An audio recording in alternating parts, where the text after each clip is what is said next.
This is Flip Class video number 2. Last week we talked about this general computer model. A computer is taking input from all different kinds of sources, performing its processing, and then generating output. We also talked about computer can only read binary data. Binary data means 1 and 0. So computer can take all sort of information as input, including numbers, text, photos, voices, and videos. But all those information has to be converted into binary form, into 1 and 0, so that the computer can understand it and do the processing. So in today's video, we are going to talk about how do you represent number in binary form so that they can be processed by computer. Let's consider this number, a decimal number 237. This number is used to represent 237 items.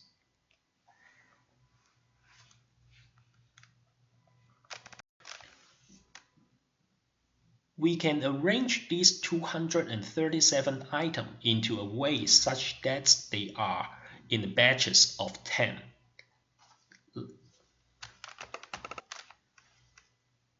In this way, this 237 item is arranged in a way that it has 2 100, 3 10, and 7 1, which is representing basically 237 items. It can be rewritten into a mathematical formula as 2 times 10 to the power of 2 plus 3 times 10 to the power of 1 plus 7 times 10 to the power of 0. We arrange these items into batches of 10 because biologically we have 10 fingers. That's how we count. We use our 10 fingers to count so that basically our brain is being trained to calculate numbers in batches of 10 because of this biological limitation. We call this representation of number in batches of 10 as with the number system with a base of 10. But this is not the only way to represent number.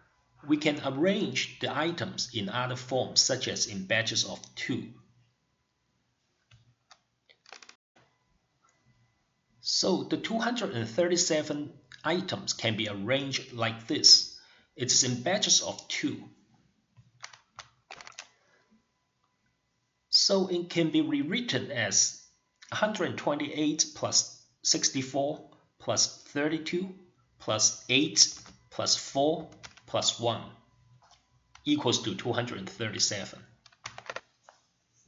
Or it can be rewritten as follows.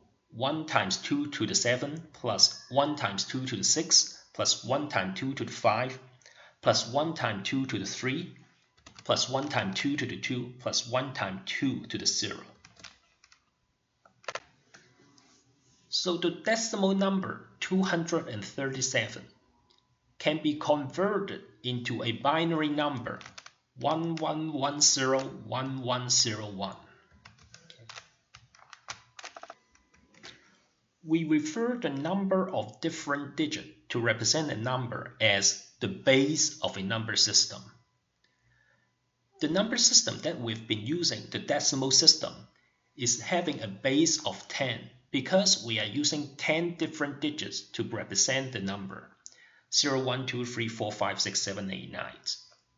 In the binary number system, we only use 2 different digits to represent a number, 0 and 1. So we are saying that the binary system is having a base of 2.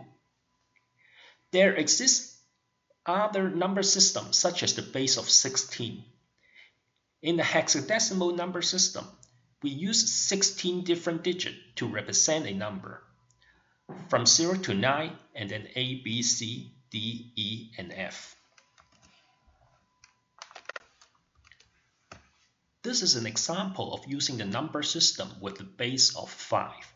Here, we are arranging 237 in batches of 5.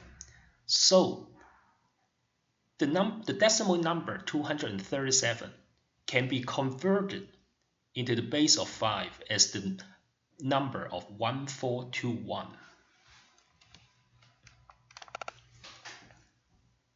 So how do you convert a number in various different kind of base into a decimal number?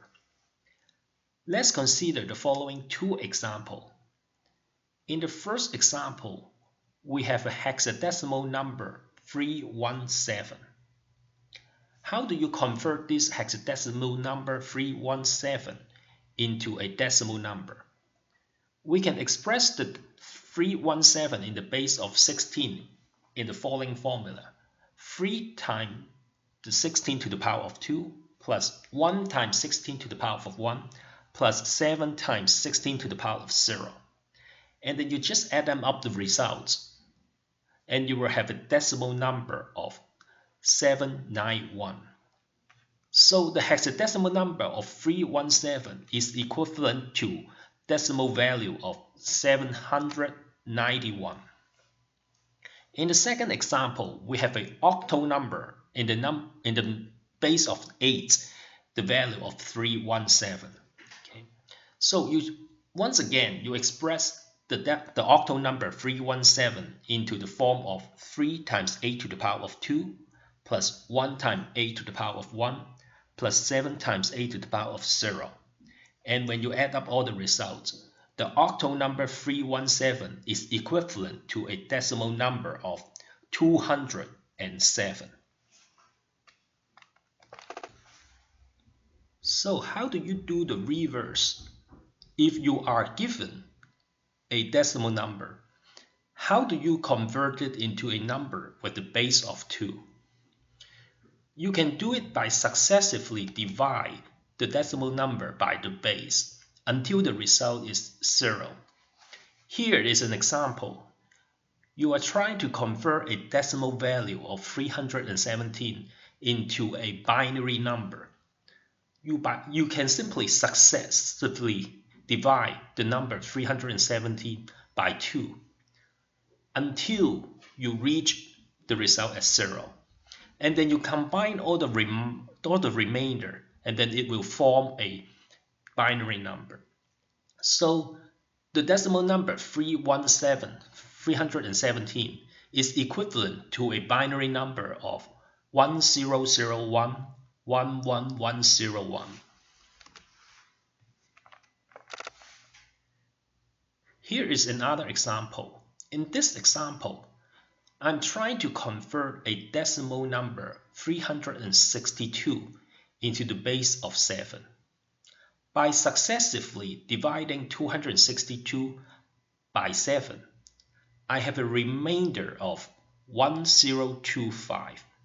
So the decimal number of 362 is equivalent to the number in the base of 7 of 1025.